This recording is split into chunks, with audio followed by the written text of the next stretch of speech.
My girlfriend said, "My friends are moving in, rent-free. You can sleep on the couch." I said, "Okay." Then I changed the locks and packed her things while she was at brunch. 24 hours later, she and her friends were blowing up my phone. I, 28 male, think I might have just detonated my 2-year relationship with a single word, and a locksmith. The house is mine. That's the first thing you need to know. I inherited it from my grandparents a few years back. It's not a mansion, but it's a solid 3-bedroom place, and the mortgage is paid off. I pay the property taxes, the utilities, the insurance, all of it. My girlfriend Hannah, 26, moved in about a year ago. There was no formal agreement. I loved her, so I didn't think we needed one. She pays for her car, her phone, and splits groceries with me. That's it. No rent, no utilities. I was happy to provide a stable, comfortable home for us. I thought we were building a future. Yesterday morning, she dropped the bomb. I was making coffee and she came into the kitchen, scrolling on her phone. She didn't even look up. "Hey, so, good news. Olivia and Marie are moving in." I stopped pouring. Olivia and Marie are her 2 best friends. They're a lot. They currently share a cramped, overpriced apartment and are constantly complaining about their landlord. Moving in? What do you mean moving in? Like, with their stuff. Moving in. Their lease is up at the end of the month, so it's perfect timing. I just stared at her. She finally looked up, a little annoyed, like I was being slow. Me? "Where are they going to stay? We don't have a spare room furnished." Hannah: "Well, obviously they'll take the 2 spare rooms. We'll just need to get some beds. They don't have much money right now, so they'll be moving in rent-free for a while, just until they get back on their feet." The silence in the kitchen was heavy. The only sound was the coffee maker gurgling its last few drops. Rent-free. For a while, I could already see how this movie was going to end. Me: "Hannah, you can't just decide your friends are moving into my house without even talking to me." This is where it went off the rails. She sighed, a deep, theatrical sound, and finally put her phone down. "Hannah, babe, don't be like that. It's a big house. We have the space. They're my best friends. They're practically family. You wouldn't kick out family, would you?" "They're not my family." "And where are we supposed to sleep?" "We use the master bedroom." She gave me a bright, dismissive smile. The kind that says, "I've already thought of this, and you're going to hate it, but I'm going to say it anyway." "Well, Olivia and Marie can take the master bedroom, since there are 2 of them, and it has the big bathroom. You can have one of the smaller rooms, and I'll take the other." Then she paused, looking me up and down. "Actually, you know what? You're barely ever in your room anyway. You can just sleep on the couch for a bit. It's comfy." "You can sleep on the couch. In my own house. The house my grandparents left me. The house I pay for and maintain. I was being demoted to a guest in my own home." Something inside me just snapped. Not in an angry, yelling way. It was quiet. Cold. It was the sound of a door slamming shut in my head. All the little compromises, the times I'd let her entitlement slide, all of it coalesced into a single moment of absolute clarity. I looked at her, at this woman I thought I loved, who was so casually discarding me for her friend's convenience, and I smiled. A calm, genuine smile. "Me okay?" Her whole demeanor changed. She broke into a relieved grin. "Oh my God, babe, really? I knew you'd understand. This is going to be so much fun. It'll be like a permanent slumber party." She grabbed her purse. "I'm going to brunch with the girls to tell them the good news. We'll start packing their stuff this afternoon. Love you."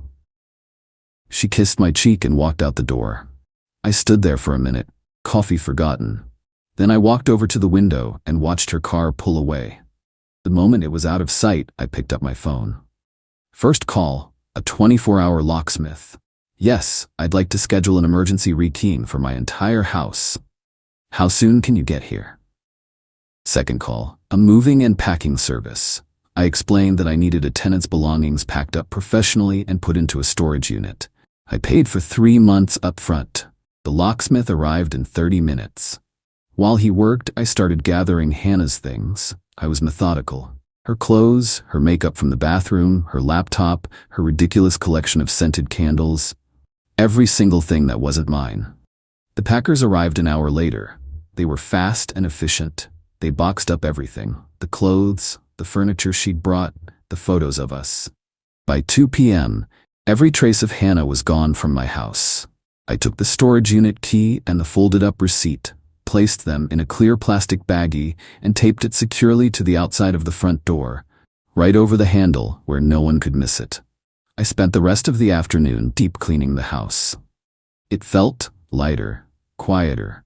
I knew the storm was coming. I was just surprised it took this long. Update 1. The first text came in around 4 p.m. yesterday, right after her celebratory brunch must have ended. Hannah, hey, the key isn't working. Did you lock the deadbolt from the inside? I didn't answer. 5 minutes later, my phone rang. Hannah. I let it go to voicemail. Her voicemail was laced with irritation. Jesse, I'm outside with Olivia and Marie. We've got a car full of stuff. What's wrong with the door? Call me back. The text started escalating. Hannah, Jesse, this isn't funny. Open the door. My phone is about to die. Are you home? Where are you? The girls are getting pissed. We're supposed to be moving in today. Then the phone calls started coming from different numbers. First Olivia, then Marie. I ignored them all. Around 6 p.m. the tone shifted from annoyance to panic and rage. What did you do? There's a U-Haul receipt taped to the door. A storage unit? Are you fucking kidding me? That's when my phone really started to blow up. A barrage of calls, voicemails. I put my phone on silent and sat on my couch in my quiet house and read a book. It was bliss. The real fireworks started this morning. I woke up to over 50 missed calls and a wall of text messages that painted a very clear picture. Apparently, after realizing they weren't getting in, they had to drive the U-Haul truck full of their junk back to their old apartment, which they'd already officially vacated. They spent the night sleeping in the truck because they had nowhere else to go. I finally decided to answer one of Hannah's calls this afternoon. I wanted to hear it. Me? Hello? Screaming, practically incoherent. Jesse, you psychopath. You threw me out. You threw out all my things. I didn't throw anything out, Hannah. Your belongings are safe in a climate-controlled storage unit. I paid for 3 months. The key and address were taped to the front door. Hannah, you can't just kick me out. We live together. You know, I live here. You were a guest who tried to move 2 other people in and relegate the owner of the house to the couch. I just declined your new terms of occupancy. There was a muffled sound, and then a new voice was on the phone. Olivia. Olivia, listen to me, you little prick. You can't do this to her. We have rights. Me. What rights are those exactly? The right to live in my house for free?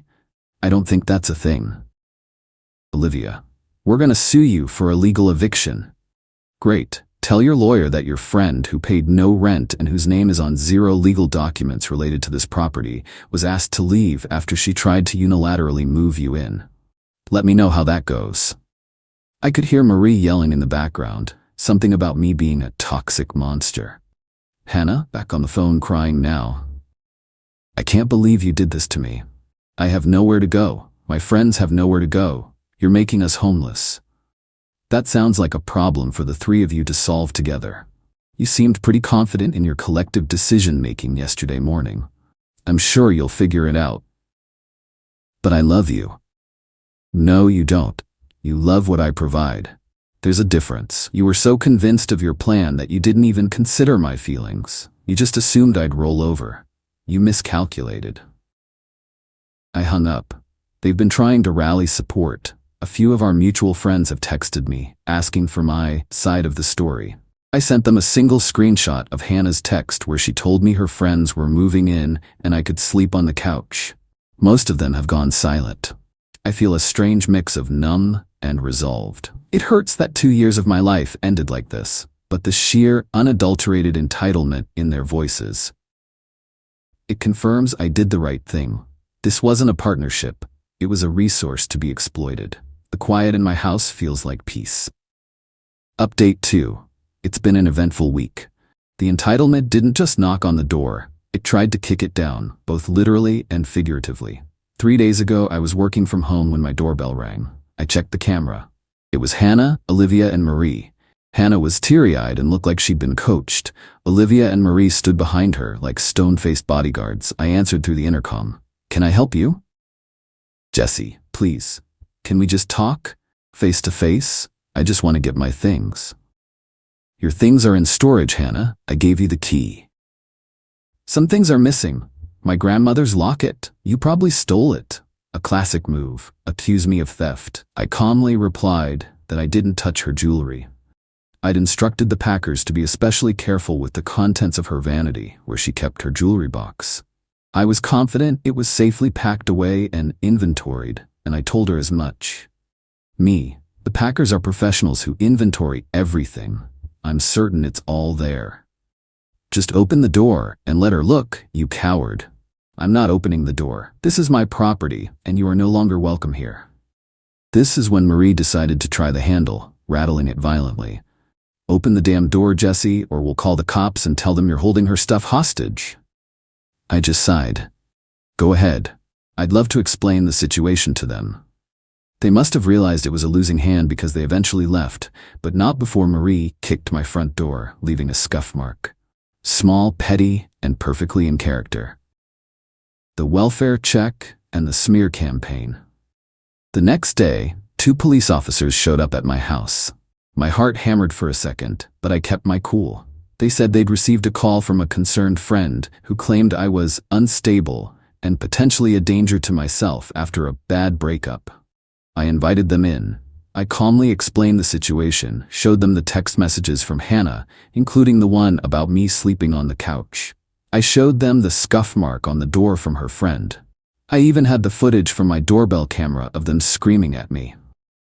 The officers were professional, but clearly unimpressed with Hannah's antics. One of them actually sighed and said, "So she tried to move her friends in without your permission, and you changed the locks, and now she's claiming you're unstable. Got it." They apologized for taking my time and left. The attempt to use the authorities to harass me had failed spectacularly. But they weren't done. The real nastiness had moved online. Olivia and Marie, being the social media gurus they imagined themselves to be, started a full-blown smear campaign. It was a masterclass in vague booking and passive-aggressive poison. Posts on Instagram and Facebook started appearing. So disgusting when a man you thought was good shows his true colors. A true wolf in sheep's clothing, kicking a woman out on the street for no reason. Toxic masculinity abuse is not okay. Posted by Olivia with a sad-looking selfie of her and Hannah. Watching my best friend's heart get shattered by a manipulative narcissist. He has her trapped. He won't even let her get her sentimental belongings. Pray for my girl. Posted by Marie, with a photo of a single tear rolling down Hannah's cheek. They were careful not to use my name, but our circle of friends is small. People knew who they were talking about. Hannah, of course, played the part of the tragic victim in the comments, replying with things like, "I just don't understand what I did to deserve this. He was my everything." This is what got to me. Not the yelling, not the police, the calculated public manipulation, the lies. They were trying to ruin my reputation. And that's when my sadness finally burned away completely, replaced by something cold and hard. I was done being defensive. They wanted to play dirty? Fine. But I wasn't going to roll around in the mud with them. I was going to use the machine they had built to dismantle them. I spent an evening doing some research. Hannah works in marketing for a mid-sized, very woke tech company that prides itself on its corporate ethics and community image. Her LinkedIn profile is full of buzzwords about integrity, authenticity, and building trust. Olivia is a freelance graphic designer, always posting about her brand. Marie is an aspiring influencer who tags every brand under the sun in her posts, desperately trying to get a sponsorship. They think the internet is their weapon. They've forgotten that everything they post is permanent, and everything they've sent me is evidence.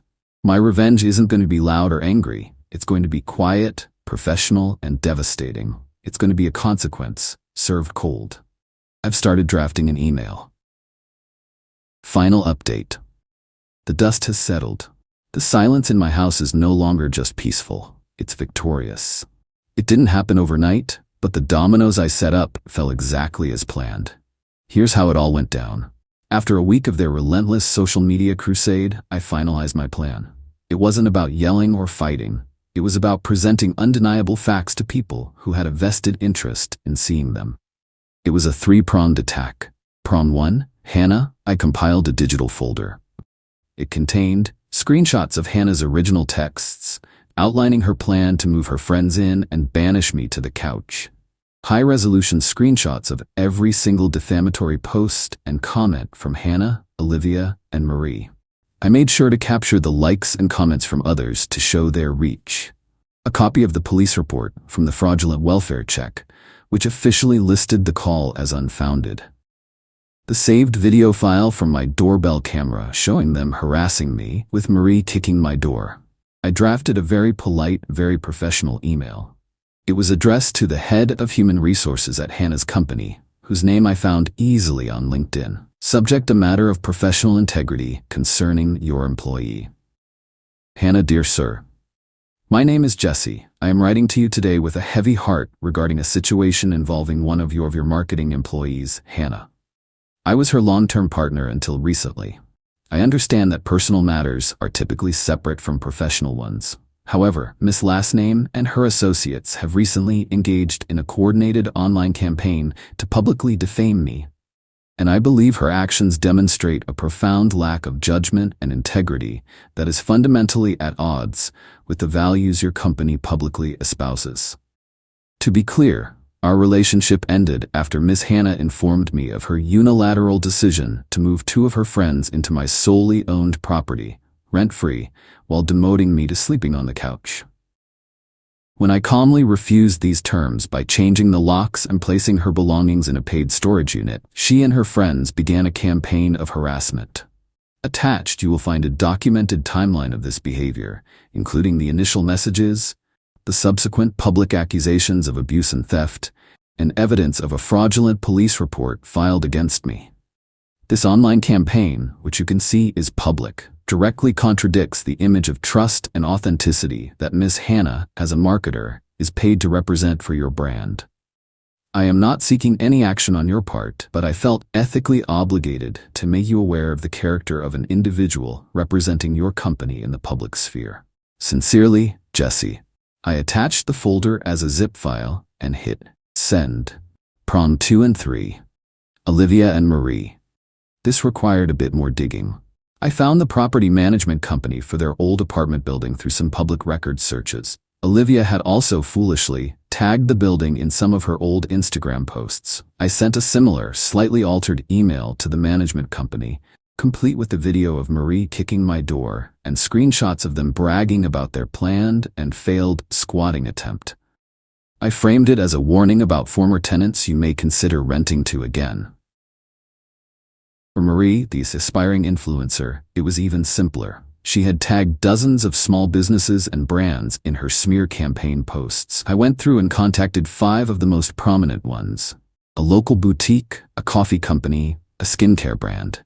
I sent them the same folder of evidence with a simple note: FYI, this is the kind of individual who is using your brand's name in her posts. The consequences weren't immediate. It was a slow burn. About 3 weeks after I sent the email, I heard through a mutual friend that Hannah had been put on administrative leave from her job. The company had launched an internal investigation. Another month went by, and then the news came: she was officially let go. The reason cited was a violation of the company's social media policy and code of conduct. Her public, documented lies were a liability they wouldn't tolerate in a marketing role. The fallout for Olivia and Marie was harder to track, but I pieced it together from social media. About a month ago, Olivia posted a long rant about how impossible it is to find an apartment and how unfair landlords are. Turns out, the management company of their old place had shared my information with a network of other local property managers. They had effectively been blacklisted from most reputable apartment buildings in the area. Marie's influencer dreams imploded. The brands I contacted not only blocked her, but one of them, the boutique, put up a public post about partnering with creators who embody positivity and honesty, which was a clear subtweet at her. She went private on all her accounts after that. Hannah tried to reach out one last time, a long, rambling email from a new address. It was a mix of blaming me, "You ruined my life," begging, "I have nothing left, please can't we just talk," and a pathetic attempt at apology. "I know I messed up, but I didn't deserve this." I didn't reply. I just forwarded it to the folder I've now labeled The Hannah Chronicles, and then archived it.